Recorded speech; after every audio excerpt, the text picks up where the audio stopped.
दोस्तों, एक लड़का और लड़की एक दूसरे से शादी करते हैं, जिनकी प्रेम कहानी 3 सालों से चल रही थी। और फिर वो एक दिन लव मैरिज कर लेते हैं, कोर्ट में जाकर लव मैरिज कर लेते हैं।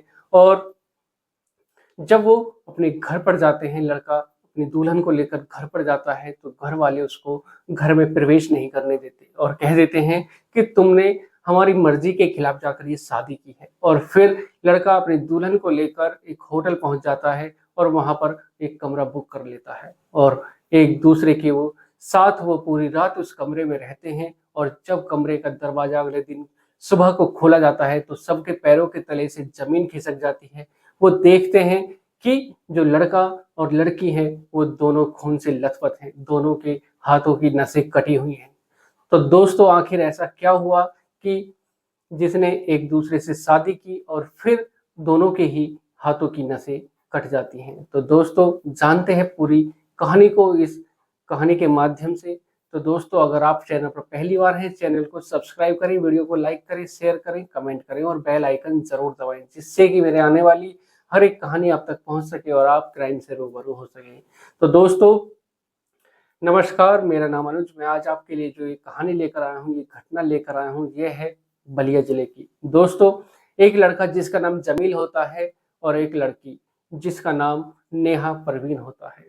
दोनों 28 मार्च को एक होटल में जाते हैं जिसका नाम महावीर लॉज होता है और वहां पर जाकर कहते हैं कि हमने शादी की है। दोनों शादी के जोड़े में थे और वहां पर जाकर कहते हैं कि हमें एक दिन के लिए आपका कमरा चाहिए। और वो एक रूम बुक कर लेते हैं, आधार कार्ड दे देते हैं। और फिर जब अगली रात सुबह होती है तो 6 बज जाते हैं, 7 बज जाते हैं। होटल का स्टाफ सोचने लगता है कि आखिर दरवाजा क्यों नहीं खुला।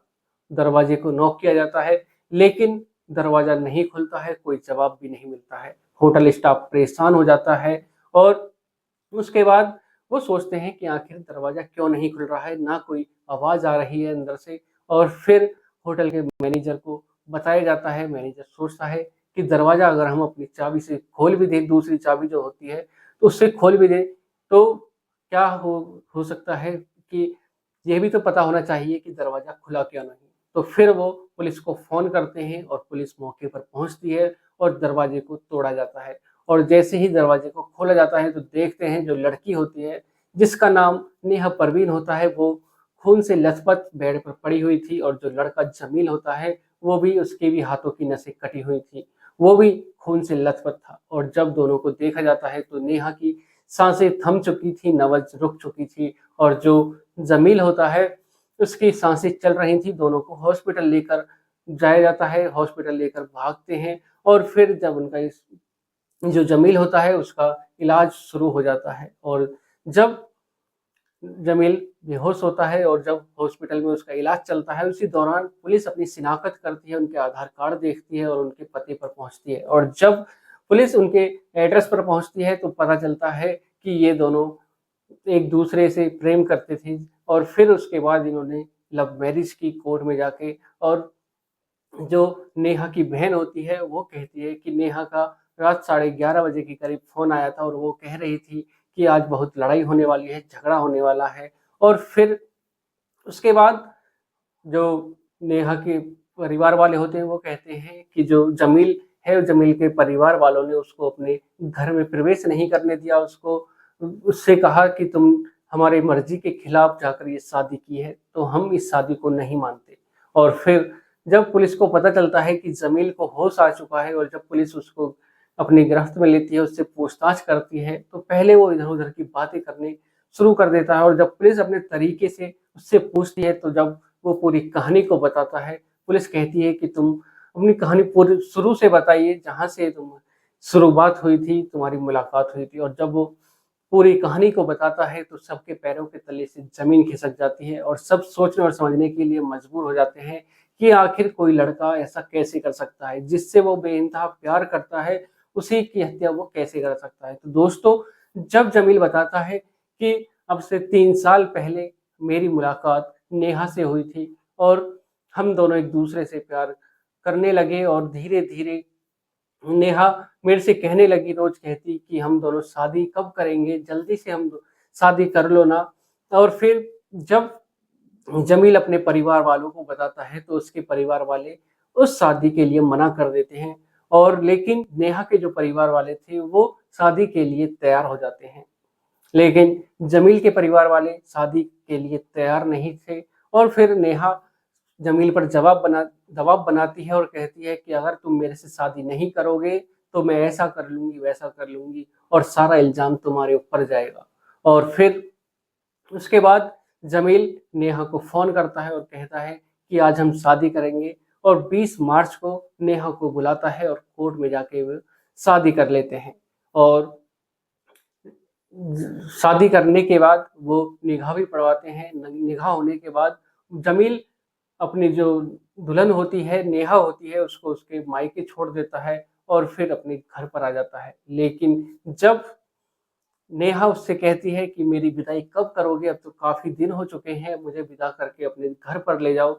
और फिर उसके बाद जमील नेहा को 28 तारीख को जब वो नेहा को लेकर अपने घर पर आता है तो घर वाले उसको घर में प्रवेश करने से मना कर देते हैं और कहते हैं कि हम तुम्हारी शादी को नहीं मानते, और तुमने हमारी मर्जी के खिलाफ जाकर ये शादी की है। और फिर जमील उसको लेकर एक होटल चला जाता है। होटल में वो एक कमरा बुक करता है, और महावीर लॉज में जाकर वो जब कमरा बुक करता है, अपना आधार कार्ड देता है, अपनी एंट्री करता है, और एक रात के लिए वो कमरा बुक करता है और कहता है कि हमारी पहली रात है, शादी हमारी हुई है और शादी के बाद हमारी आज सुहाग रात है। और फिर वो दोनों कमरे में अंदर चले जाते हैं। लेकिन कमरे में अंदर जाने के बाद जमील उससे सवाल जवाब करना शुरू कर देता है नेहा से, और कहता है कि तुमने इतनी जल्दी मचा रखी थी, इतना दबाव मेरे पर बना रखा था, मुझे समय भी नहीं दिया, मैं अपने घर वालों को मनाने की कोशिश कर रहा था, लेकिन तुमने इतनी जल्दी शादी करने के लिए किया, और वो उन्होंने हमें अपने घर में प्रवेश भी नहीं करने दिया। और फिर उन दोनों की मुंह बहस होने शुरू हो जाती है, और फिर लड़ाई झगड़ा भी हो जाता है, मारपीट भी हो जाती है। और उसी दौरान जो जमील होता है वो उसका गला दबा देता है, और गला दबाने के बाद नेहा की सांसें रुक जाती हैं, और वो सोचता है कि शायद नेहा बेहोश नहीं होगी हो, या फिर ये कोमा में ना चली गई हो। और फिर उसके बाद वो चाकू से उसकी नसें काट देता है हाथ की। और फिर यह सब करने के बाद वो सोचने लगता है कि मैंने ये क्या कर दिया, जिससे मैं इतना प्यार करता था, इतनी मोहब्बत करता था, जिसके लिए मैंने अपना घर छोड़ा और उसी की मैंने हत्या कर दी। और फिर वो सोचने लगता है कि मैं भी अब जिंदा नहीं रहना चाहता, मुझे भी अब जीना नहीं है। और फिर वो अपने हाथ की नसें काट लेता है, और फिर उसी दौरान वो बेहोश हो जाता है। तो दोस्तों, जब जमील अपनी पूरी कहानी को बताता है, सबके पैरों के तले से जमीन खिसक जाती है। सब सोचने और समझने के लिए मजबूर हो जाते हैं कि आखिर कोई लड़का ऐसे कैसे कर सकता है। जमील कहता है कि मुझे भी अब जीना नहीं है, मैं भी मरना चाहता हूँ, लेकिन मैं बच गया। और फिर पुलिस उसको गिरफ्तार कर लेती है। तो दोस्तों, आपकी क्या राय है, कमेंट बॉक्स में जरूर बताइएगा कि यह सब किसकी वजह से हुआ। तो दोस्तों, आज की जो एक कहानी है, इसको सुनाने का उद्देश्य किसी को परेशान करना नहीं, किसी का दिल दुखाना नहीं, बल्कि आपको जागरूक करना है, सचेत करना है, सावधान करना है। सतर्क रहें, सुरक्षित रहें, अपने घरों पर महफूज रहें। तो दोस्तों, मिलते हैं एक और घटना के साथ। आज के लिए सिर्फ इतना ही। अगर आप मेरे चैनल पर पहली बार हैं, चैनल को सब्सक्राइब करें, वीडियो को लाइक करें, शेयर करें, कमेंट करें, और बेल आइकन जरूर दबाएं, जिससे कि मेरे आने वाली हर एक वीडियो आप तक पहुंच सके और आप इसी प्रकार क्राइम से रूबरू हो सके। तो दोस्तों, मिलते हैं एक और घटना के साथ। दोस्तों, चैनल पर पहली बार है, चैनल को सब्सक्राइब करना ना भूलें, जिससे कि मेरा हौसला बढ़ता है। आपके एक सब्सक्राइब से मेरा हौसला बढ़ता है, आपके एक लाइक से मेरा हौसला बढ़ता है, और मैं आपके लिए हर दिन हर रोज इसी प्रकार मेहनत करता हूँ, आपके लिए एक स्टोरी लेकर आता हूँ। तो दोस्तों, मिलते हैं एक और कहानी के साथ। आज के लिए सिर्फ इतना ही। नमस्कार, जय श्री श्याम।